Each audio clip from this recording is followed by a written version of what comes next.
Buenos días, buenas tardes, buenas noches, mis estimados internautas que nos siguen a través del canal de Identidad PRI Televisión. El día de hoy estamos aquí en una nueva edición después de unas merecidas vacaciones.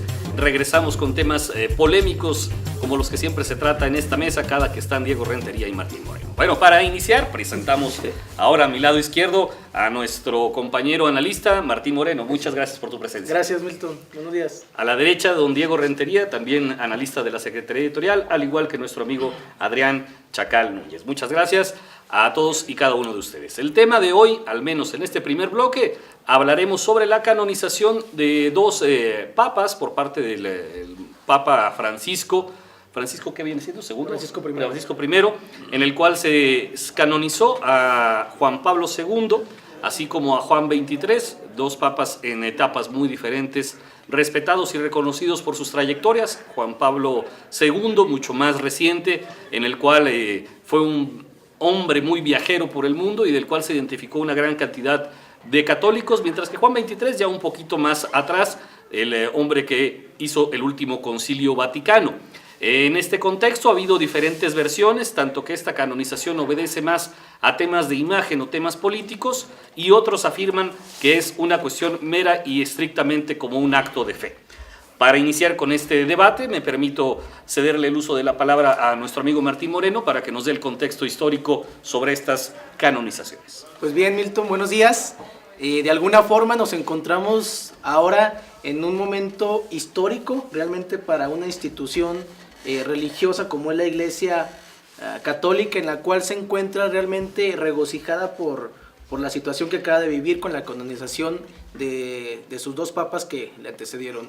El primero, Juan XXIII, un hombre que aunque ya de mayor edad cuando llegó al pontificado, fue un hombre realmente revolucionario para su época, reformó las estructuras religiosas y gran parte de la doctrina social cristiana y gran parte de todavía cómo se vive en la práctica. Ahorita la fe se la debemos al Concilio Vaticano II que él llegó a convocar, y que realmente encontramos ahí una revolución, una evolución en cómo se venía practicando la religión, y que por ello le debemos pues ahorita el actual cómo se encuentra.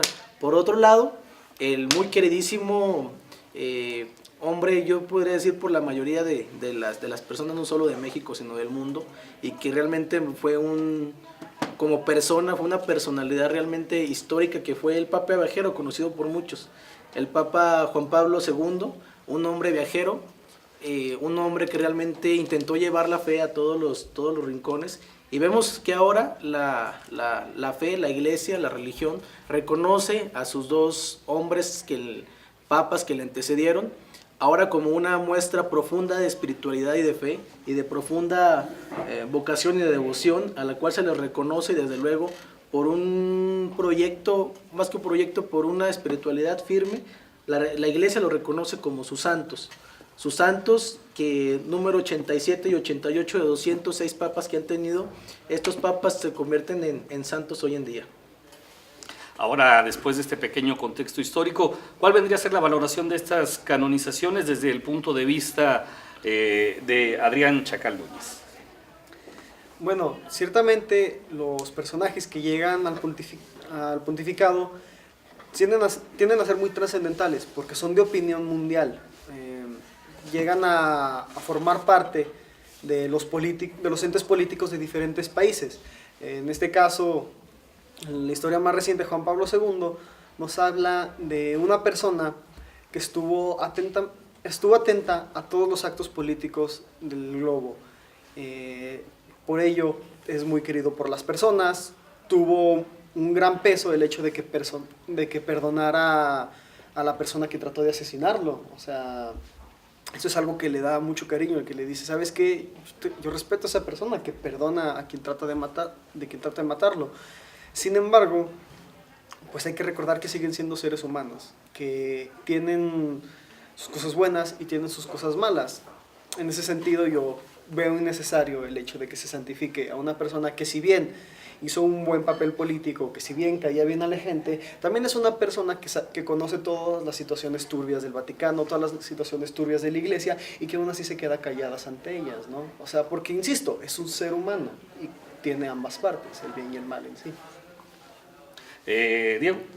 Bueno, yo creo que la cuestión de santificar o de volver santos a estos dos papas es un acto meramente político y creo de hecho que salió mal. Es un acto meramente político tal cual como lo fue el hecho de que ahora el papa es un papa latinoamericano, actualmente, es decir, Francisco I, y creo yo que todo esto va por una serie de trabajos o de actos que se han venido haciendo para reestructurar la religión católica, para recuperar los fieles que se han perdido, porque creo que hoy en día la religión católica está viviendo una seria crisis, está perdiendo creyentes, y es todo gracias a la filtración o gracias a que nos podemos ya dar cuenta de muchos problemas que han tenido. Creo yo que junto con el nombramiento del primer papa latinoamericano, estos actos de volver santos a Juan Pablo II y a Juan XXIII, es simplemente otro acto político, y creo que me parece, y le salió el tiro por la culata, que no funcionó tanto por lo que ya comentaba Adrián, porque al menos en el caso de Juan Pablo II, ya sabemos hoy todos que conocía, o mejor dicho, que sirvió, que encubrió mucho tiempo a Marcial Maciel. Entonces creo que son actos políticos y que este último no funcionó tanto. Don Martín, ¿es un acto político realmente, como dice Diego, la cuestión de la canonización de estos dos papas? Por supuesto que a mí Sí. se me hace un poco desinformada las aseveraciones y para mi gusto un poco despersonalizadas en la manera en como lo dicen. Primero, la Iglesia es una institución que bien se ha visto en conflicto por las crisis que a la que tú mencionas no han sido más que retos nuevos, como los hubo hace 2000 años desde que se fundó hasta la fecha. 2000 años con crisis y retos, y actualmente la Iglesia prevalece. Una Iglesia con más de 1.200 millones de personas, donde al menos en nuestro país casi el 85% de los mexicanos, pues que son más de 93 millones de mexicanos, dice ser católico. A mí me parece que la Iglesia todavía no está perdiendo los suficientes creyentes como para poder generalizar. Aún sin embargo, realmente este acto político del que mencionas no responde a sus intereses. La religión, la Iglesia católica, tiene un estricto marco normativo jurídico en el cual se regula, en el cual dentro de ese contexto entra el proceso de la canonización de nuevos santos. Desde luego que los papas Juan XXIII y Juan Pablo II se sometieron a ese estricto proceso. Primero, desde luego, hay una comisión en el Vaticano que se dedica a medir exhaustivamente cómo fue el proceso con ellos y realmente se le atribuyen los milagros, como fue en el caso reciente de una monja madre latinoamericana en el cual se sanó, y se le atribuye desde luego a Juan Pablo II por su inmensa vocación y devoción hacia él, y fue un proceso estudiado realmente. Si realmente el marco normativo o no es un hecho político, no sé, pero que realmente se hacen las cosas como se regulan con ellos, es un hecho. Y si no hubiera sido así en caso contrario. Y esto demanda no solamente porque la Iglesia lo quiere, porque sí lo quiere, también puede ser político, pero también obedece a circunstancias que eran necesarias por el carácter tan fuerte que es la fe de las personas y por la obligación que tiene en este caso el actual gobierno del Vaticano, que es el Papa y sus colaboradores, de responder a esa fe católica con un estricto marco normativo, ¿no? No le veo yo el tema político si se responde a la ley. Adrián. Bueno, primeramente no entiendo cómo, si se supone que se habla de espiritualidad, la ley crea santos, ¿no? O sea, es como decir, yo en la tierra voy a ser a un ser divino. Bueno, ya metiéndonos a eso mismo que tú dices, de que era un papa muy querido, que era un papa que la sociedad decía vamos a hacerlo santo y que lo hagan santo, efectivamente eso es un acto político, Martín. Yo sé que a lo mejor no lo conoces, pero así funcionan los actos políticos. Bueno, en otro tema,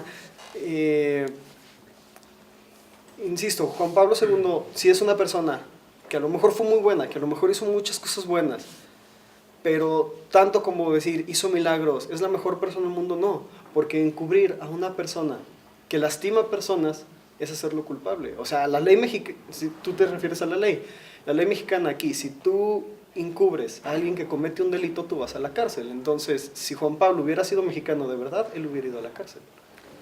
Don Diego, ¿qué podemos ahondar más sobre este tema? Bueno, nada más, me parece muy interesante la cuestión de Maciel.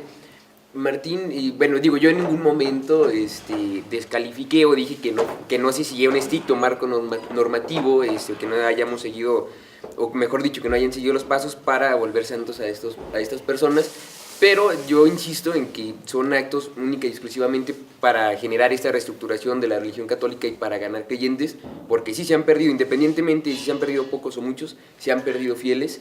Y me gustaría conocer y me gustaría ahondar, me imagino ya por el tiempo, no sé si nos dé, en el tema de Maciel y saber qué fue lo que pasó, porque sí es algo muy grave. Creo yo que no debieron haberlo convertido en santo después de que todos supimos que fue pues uno de los principales encargados para encubrir a Maciel. ¿Tú qué información podrías tener en el sentido de que si Karol Wojtyla conoció o no conoció los actos de Marcial Maciel?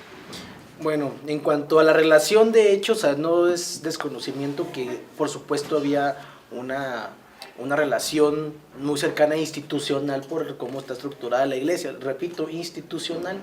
El señor Marcial Maciel, desafortunadamente para la iglesia, pues fue un hombre realmente inmoral e incongruente en sus hechos. El señor era director de la Congregación General de los Legionarios de Cristo. En ese sentido, como director, tenía una relación muy estrecha con las estructuras fuertes del Vaticano y no, por supuesto que imagino, del Papa. Sobre el desarrollo, pues por supuesto que dentro de esa relación, cuando se fueron descubriendo los hechos de la iglesia, de alguna forma pues se quedaron abiertos al público y me imagino que desde luego las estructuras de la iglesia, no digo el Papa, pero sí pudiera ser que las estructuras de la iglesia, como fue la Congregación para la Doctrina de la Fe, que en aquel entonces tuvo el que ahorita es Papa Emérito, a lo mejor sabían, por supuesto que sabían, pero desde luego que es institución de carácter humano, religioso, espiritual, social, político, económico, lo que sea, defiende a lo que, en lo que está. Pues por supuesto que quisieron desde luego cobijarlo y defenderlo, pero tomando las medidas cautelares propicias, lo separaron desde luego de la congregación como así realmente fue, y desde luego hicieron algunas cosas necesarias y estrictas como para poder resarcir el daño causado por el señor Marcial Maciel, que él tenía autoridad sobre lo que estaba haciendo él, por Dios, o sea, él fue el fundador de los Legionarios de Cristo. Entonces lo separó, la iglesia tomó decisiones fuertes, separó a su fundador de su congregación y pues bien, yo pienso que la iglesia fue responsable y desde luego cautelosa. Que te tenga que decir que cautelosa no tiene que decir que no ha tomado las decisiones correctas. Fue prudente, fue cautelosa, pero con responsabilidad. Una duda rápida. Tú hablas sobre resarcir el daño. ¿Cómo reparas una violación? Por supuesto que Carmen Aristegui abundó demasiado cuando se le preguntó eso y que abundó demasiado en su programa. Pero yo pienso que eso no nos exime de nada, no es el único caso. Es un caso generalizado de los humanos, de los trastornados, que eso pasa bastante. Y no te puedo decir de veras, porque yo pienso que ninguno lo ha vivido ni haya tenido situaciones así de cómo se puede resarcir algo de esa naturaleza. Y a lo mejor de carácter como abogado. Porque tú dijiste que la iglesia iglesia tomó las medidas pero necesarias sí toma las para medidas resarcir el daño. necesarias, las medidas necesarias en cuanto a proteger la identidad de las personas, ayudarlas con asesoría y por supuesto económicamente si así ellos lo ameritaban y si ellos lo requerían y lo demandaban. Eso es tomar medidas responsables, eso es querer ayudarlos. La iglesia, por Dios, no fue partícipe de que él continuara violando personas, por supuesto que no fue así. Pero bueno, cada quien toma. Vamos a finalizar este primer bloque, regresamos todavía con este tema sumamente polémico. Continuamos.